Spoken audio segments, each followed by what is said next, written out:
Hey folks, Ora here. Hope you're all well. Today's video is going to be a little bit different, and I'm going to try and keep it quick as well. It's a viewer review. One of you, or one of the members of the community, have sent me two videos of their recent raid kills for Mythic Sanctum of Domination. One being Remnant of ner'zhul, and the other being Soulrender. Now, they've asked me to give them pointers on how to improve because they're worried about their logs. And we've already had a fair discussion over Discord with some actionable tips that they were able to put into use for their last night raid. And I will give you the results of that little conversation at the end of the video. But without any further delay, let's get into it. I'm going to play these videos fairly quickly. Probably on times 2 speed, and we're just going to discuss things in the background as they go on. Because in terms of actionable tips, there's not that many for the time being. I'm not going to do a whole log review breakdown thing just yet. I'm still trying to get used to doing it for myself, and I don't really feel comfortable turning around and telling people, "You done goofed, my friend," because of things here and there. But from a playing practical experience, I can do my best to help. And if this is something that you guys want in the future, please feel free to hop into my Discord and send me your squad OVs or send me your video links, and we can maybe turn this into a series. But with that brief introduction out of the way, let's get this show on the road. So we have Remnant of ner'zhul. I've put it to times 2 speed, so this is only going to be a very, very quick video. Now, the biggest thing that our lad needs to work on is his burst rotation. Now, it's a pretty big flaw, but at the same time, it is a very, very easy fix. And that is, he is popping wings after he is popping everything else. Now, this is a bit of a problem for 2 reasons. Firstly, it means that you're not getting the benefit of wings on your initial hits. So the initial hit of Final Reckoning, Execution Sentence, Divine Toll. You're not really getting the full benefit out of it. The other side of it is duration. Now, wings has a long enough duration that you can fit everything else inside of it. It's also a 2-minute cooldown. When you consider that your burst rotation outside of wings is only on a minute cooldown, 45 seconds for Wake and Seraphim, but you tend to just link that up with Final Reckoning anyway, that results in desync, and it results in quite massive desync towards the end. And it's something that's going to become very, very evident during this Remnant fight when we hit Bloodlust.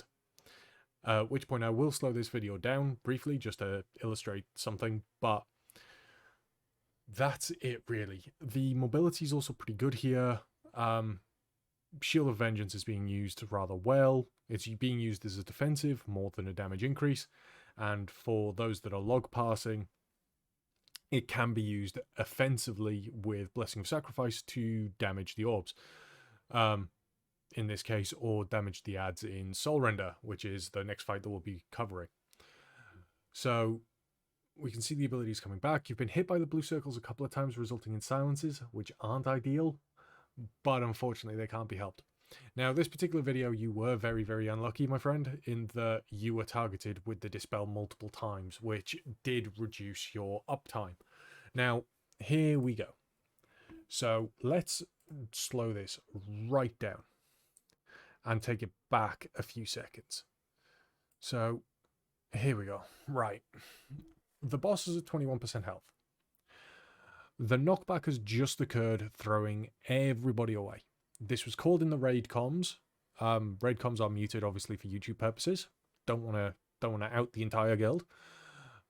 But let's go into it. So, entire guild's been thrown by the call. No one's died. So it was a really good call and really well handled. You've hit Seraphim while you're running back to the boss. You're losing seconds on Seraphim, and Bloodlust has been popped. You're still not within range yet to slap the boss. So I would have held Seraphim. However, here's the kicker. you're about to go into your 1 minute burst rotation. You've hit Seraphim, you're ready to go. Wings has 20 seconds left on its cooldown. And this is what happens with the desync. Because you've hit Wings late, you've had your 1 minute ticking while you've been using Avenging Wrath. Now, what you obviously want to do is you want to use Avenging Wrath and use everything else inside of it, because you catch it within its duration, so that you can always have Wings up for when you need to burst on your every second burst. So we go back into it. Actually, one thing I will say though, outside of where your Wings is in terms of your rotation, your burst rotation is good. It is Final Reckoning, Execution, Sentence, Divine Toll, which is fantastic, and that's the order it needs to be in to get the most damage out of it. Only problem is you're not benefiting from the Wings. So again, that was one of the actionable tips, and the results of that we will discuss at the end of the video.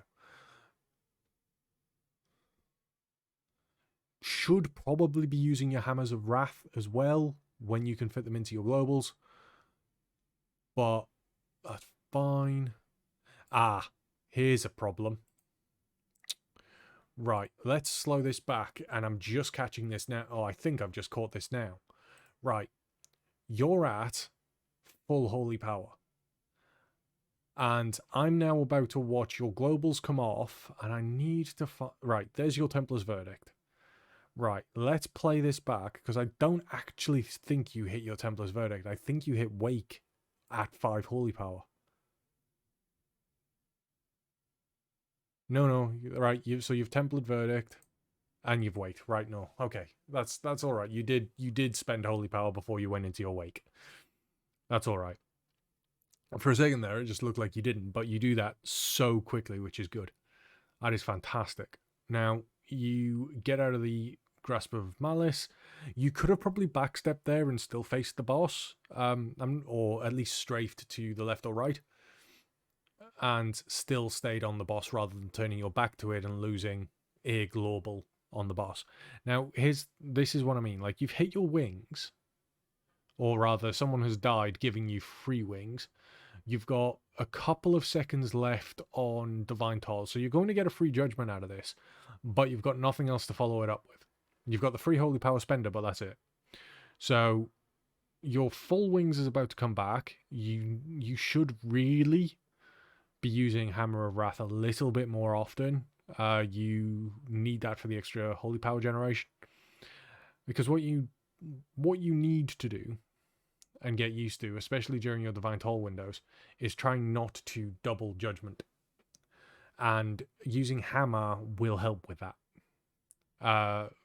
Obviously, you need to cast Judgment as many times as you can, but we do need to try and improve on that. It's something I'm still having to work on myself, to be fair. It's why I suggest it, because Hammer of Wrath does hit like a truck.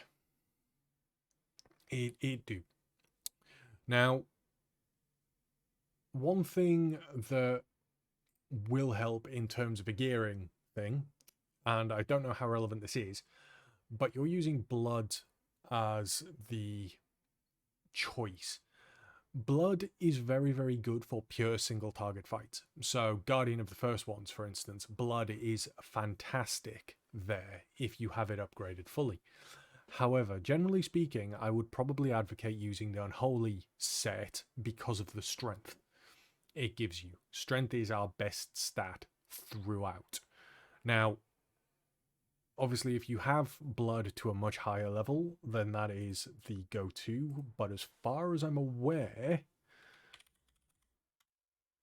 just checking data as we speak, because this is obviously something that I do not want to be putting in a video that is wrong. But if memory serves, the Unholy set, as of tuning on the today, which is the 23rd of September 2021, the Unholy set is by far stronger than the Blood set on pure single target. So casting Patchwork, it is looking at being, assuming both sets are at rank 5, both rank 5 sets, there looks to be about, tabletop maths, 1.4-ish % DPS difference between the two over the course of a fight. And that's casting Patchwork with sim builds, which I can link in the description below if you guys want me to. But from a utility point of view and keeping yourself alive, fine. Especially if this is a progression thing and you're looking to just keep yourself alive. Again, a good example will be when your guild gets onto Guardian of the First Ones. Because depending on how your healers are and how much they've got to worry about, you could see yourself being lower on the healing list. And as is the case in my guild, I've had situations where I've not had a direct heal for 30-40 seconds, and I've had to burn through everything. And I do mean everything, so health pots, Kyrian Vial, health stones, lay on hands, bubble, shield of vengeance, and still then died. So the blood leech and stuff does kind of come in handy. But anyway, that's by the by. So we can go back to playing this at normal speed, and the boss pretty much goes down. No real complaints. The final DPS that you did of 7k was respectable. Still understandably a concern, but that will be down to the use of wings and when you use it versus, like, it's the difference between getting in a proper 2-minute build and just having 4 1-minute bursts, which is essentially what your DPS was for this pull. You were essentially acting as though you didn't have wings. But as I said, this was something that you took home after our discussion, and everyone else will find out the results shortly. So, going into the next fight, Soulrender. Soulrender's a bit of a problem fight. And the reason I say it's a bit of a problem fight isn't necessarily because it's a difficult fight, but it's a fight in where padding and logs becomes very, very different. Now, depending on how your guild deals with this, and this goes for anyone that's watching this video, depending on how your guild wants to handle the ads, you may or may not get to pass. At all. Like, not even close. And the reason for this is because of the mechanics within the fight. So, for those of you that don't know, in Mythic, a new ad spawns that stops all the other ads from being CC'd, so it is the priority target. And it needs to die. Now, our boy here holds his cooldowns to deal with the ads, so he's obviously on ad duty. In doing so, we end up in a situation where realistically for your logs, and from a logging perspective, you will finish this fight quite far behind where you needed to be to pass. Now, this is because of legendary choice and talent options as well. But we'll go into the video and we will play through this. So again, we'll play it at about 2 speed because, again, like, your general fight awareness and things like that is fantastic. It is just a couple of nuance points here and there. So, as we said, the boy's holding our cooldowns, right? And the first set of ads are about to spawn. So, CC gets pulled out, and the Overlord needs to die. Now, depending on where your guild is with this, you could be the priority target to kill. Now, we have a little bit of miscommunication from the guild's point of view where they put the ads, because we kind of see them play a little bit of ping pong if I slow it right down. So, we slow it right down. We've got the ads being slowly knocked about and pulled together. Now, here, right now, they'd be perfectly fine where they're stacked. They're all together. You've got the Overlord that's far enough away that those can be CC'd if required. And they are. They're stunned. But then you have the Demon Hunter tank has just popped chains here. We just saw the sigil go down, which means they get pulled. So they're all now pulled into a central location. And again, here, they are perfectly fine. But then we end up in a situation where one of them got pulled back out. If that was a yeet or a death grip or something, we don't know. I can't see from your particular POV. But there's ping pong.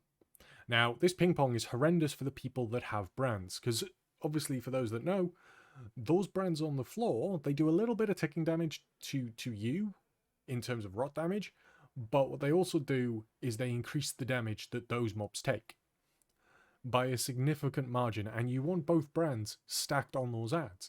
Having them split like that, yes, you can stand in the middle and get them all, but it is still inconvenient to have to constantly move sideways. And if this is on a melee DPS, they're not going to love you. And if it was on our boy Paladin boy, you'd have to pick which target you're going to smack. And this is where we get into the build and how you're doing this fight as a Paladin. If you're going for the ads, and the ads are your job, you should not be running Execution Sentence. If you want to log. If you want to log, you should be running Zeal, because Zeal does not lose damage in multi-target situations compared to single target. Execution Sentence is pure single target. But if you're progressing, as our boy was, because this kill was his achievement kill, running Execution Sentence and having priority damage on Soulrender is a good idea, but it does punish you in terms of your passing. Now, here we have an incredible amount of damage. 39k, 27k, 9k on Soulrender, no wings. Also, you're too far this way. You didn't hit that boy. Or, actually, no, you did, sorry, 18k. Still probably would have recommended being slightly closer in and having wings up, because then you could have Divine Stormed. But that's fine. So we've still got Pingpong being played here. No idea why. But your Execution Sentence, your wings, and you're going into it. So there was a couple of 55ks there. From a Divine Storm rather than Execution Sentence and Wake, I believe. Yeah, so 44.37k for Divine Storms here for the AoE. If you'd had wings on pull, your damage would have easily eclipsed the Warriors. So whereas you finished about 16.8k, 17 once your Execution Sentence had gone through, you'd have been closer to 22k on that burst, which is fine. A little bit of ping-ponging, not necessarily your fault, but still kind of that wings usage. Now, safety dancing, one bit to note for some players as well, if you are going down the passing route, using Blessing of Sacrifice and Shield of Vengeance offensively will help. Now, how do I mean offensively when there are quote-unquote defensive cooldowns? Shield of Vengeance, for those of you that do or maybe don't know, and I apologize if this is going to sound a bit mansplainy, but it is an absorb shield. But once it has absorbed all the damage it can, it explodes, dealing damage to targets around you. It's split depending on the amount of targets that are hit. But by using an ability like Blessing of Sacrifice, you can force it to essentially detonate earlier. Now, in a situation like those ads spawning with the brand, and if you can pop it while Final Reckoning is up on those targets, they are going to take more damage. Or rather, they're not going to take more damage from the Final Reckoning being up necessarily, but it is going into that period where you are bursting with everything else anyway. So it will further amplify what is already a very, very large amount of burst, and you can just, make those ads yours, and they're going to be calling you daddy at the end of the night. Anyway, we'll go back into it. So yeah, you can force proc Shield of Vengeance if you really want to. So at this point, we're going through the fight. Again, second set of ads spawn. We're a little bit off getting our 1 minute, but that's fine because this Overlord is going to go down and then we should have our minutes back up. Shield of Vengeance is back, so you could arguably be using it at this point with the Overlord, just letting it tick down. Now everything gets pulled together this time. There's no pulling around as much, but unfortunately because of the safety dance you did get cooked slightly. What I'd have probably done there is used a defensive and just sat in it. You had something like bubble available, you could have used it aggressively to get those ads down. Would have improved your uptime a little bit, but that's just a nuance thing if you're really pushing for the padding.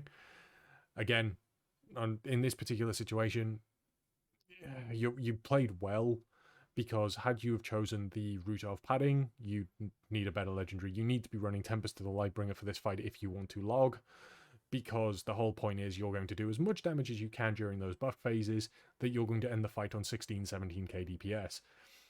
If you don't and you run a more single target build and focus on getting Soulrender down, you're looking at maybe hitting about the 10k DPS mark, which is what you're averaging at the moment, which is good, but you're 5k behind the next guy who decided, you know what, I'm just going to make the ads mine.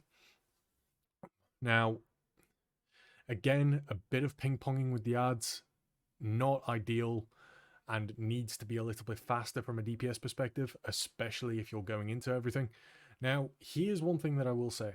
This particular moment when you're having to deal with the ad, or the chains rather, your use of Cavalier or Divine Steed to get out is good. But had you have popped wings earlier, again, I'm going to reiterate this because this is a really big thing through these videos. Had you have popped wings earlier, you would have got more benefit out of your wings rather than the back end of Divine Steed just eating it away. Because at the end of the day, it is our biggest cooldown as a paladin. Now, here, a lot of damage is going out. And you're still sat on bubble. Now, I don't know what your talent options were for this fight. I've not thoroughly gone into it too much. But if you'd used Unbreakable Spirit at this point, you could have probably fit in a second bubble. Which is one of the reasons I advocate running Unbreakable Spirit. Because it helps with our cooldown. Now, safety dancing, you're fine. You're not taking a lot of damage, which is good. Because you're getting across pretty quickly. Now, where are we? Yep. So, again, that avoiding unnecessary damage, which is fine, but you do have Shield of the Vengeance that you could be using for damage. Because your healers at this point are pretty much on top of their game, and we're at the 23% health mark. So we're about to get the Overlord down. You avoided the stuff. The brand is on you. And there we are. Everything's stacked, which is really good. Both brands are on top, and you now get to just burn the boss. A little bit of avoiding. You've finally popped your Divine Shield. Still a lot of movement though when you had your Divine Shield. You could have just stood and tanked whatever it is you were on.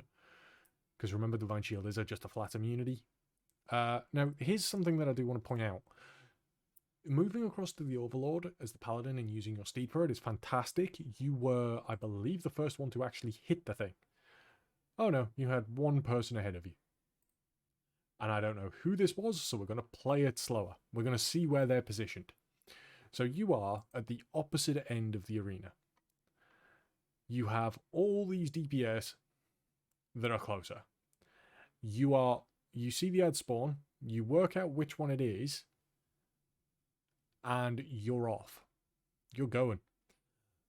The monk is ahead of you, and all these other DPS are still funneling the boss.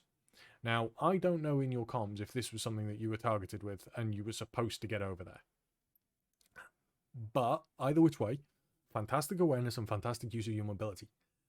And one ability I would potentially suggest using, though, and it's something that not a lot of paladins use outside of PvP, is Hand of Hindrance. Remember, as paladins, we do actually have access to a snare. It's not the best snare in the world, but it is useful. And you will see that it comes into use on fights like Fate Scribe Rocalo, which is a fight that I am currently progressing on Mythic, because our tank wants to slow the moment the ad spawns, at which point you can immediately Hand of Hindrance it. I have mine macroed to mouse wheel down as a snare. But either way, fantastic mobility, and well done for getting onto that ad. Now, you could have committed and gone round that, but I appreciate the playing safe. The Overlord needs to die. And this is where you getting there as quickly as you did was fantastic. And why maybe you should have snared it, because not many other DPS seem to have swapped to it. But that is fine. So the Overlord's about to go down. The boss has less than 10% health remaining. So there is a call at this point for you to ignore the ads. Execution Sentence is back, Seraphim is back, and all your 1 minutes are back. Use them. The ads are CC'd. This is now the kill. You are out of range. You should have used Shield of Vengeance. Shield of Vengeance, get in there and just slap. Because this time you are out of melee range, you're doing no damage. And then gone into your just burst rotation. Because you don't touch Seraphim or Final Reckoning at all. Like, you've used Divine Toll and your Trinket, but you haven't used Final Reckoning.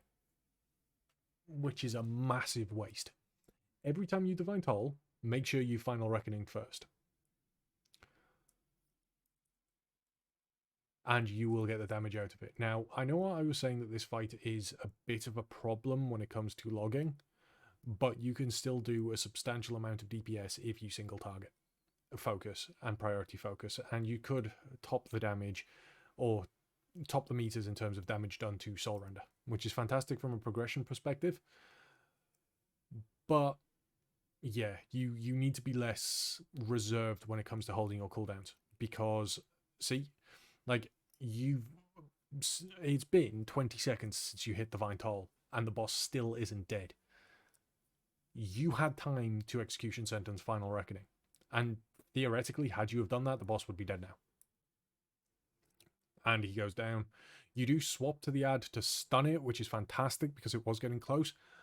But again, tab target, potentially with a Hand of Hindrance, would have done the same job. At this point, you didn't necessarily need to worry about the stun. You could and should have committed. So, yeah. Only real niggle towards the end of that fight there was, in fact, you're playing safe, which is understandable, especially seeing as that was your achievement, at which point congratulations. You did though end up wasting 5-10 seconds stood out doing nothing when you could have got there, and over the course of the fight there were moments where you did that. It was countered by your ability to use things like Divine Steed to get to the ads much faster than everybody else, so it balanced out. But on to the whole with the actionable tips.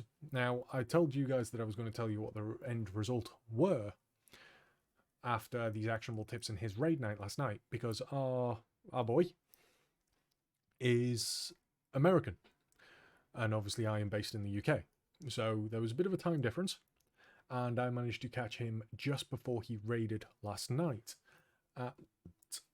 The Discord conversation result as of this morning, I quote, was... Your cooldown tips appear to have been pretty great. It boosted my opener from about 20k to tad over 30k DPS. And the guild leader was so impressed, he called for me to have PI, which put his opener at just over 40k DPS on his peaks, which is fantastic news. And if I open up a secondary screenshot briefly to show you guys, you can see this is our boy's final Painsmith progression for last night. You can see that his burst windows are much better. So 15 seconds in, he's obviously popped his wings, and we approach the 40k mark, which is fantastic. He then goes into his 1 minute, and we're above the 20k mark here. We see a much healthier spike and climb. And here, I don't know what the boy did, but approaching over 60k, that is beefy. That is probably that will be the ads spawning, because you can see Divine Storm is in here, but that is still a substantial amount of damage that he's getting out. And this is a marked improvement from what he was able to do just a few days ago, which is fantastic. So a big round of applause to him, and thank you very much for letting me use your footage. Hopefully this video helps and will help other people as well. And for anyone that wants me to go over their stuff with little pointers over the Discord, whether you want me to do it in video format or not, please comment below and hop over to my Discord and give me a prod. In the meantime, though, I hope you all have a lovely day, and I will catch you over the weekend with streams for Mythic Plus and any other content that we decide to farm out. Take care, folks, and I'll catch you in the next one.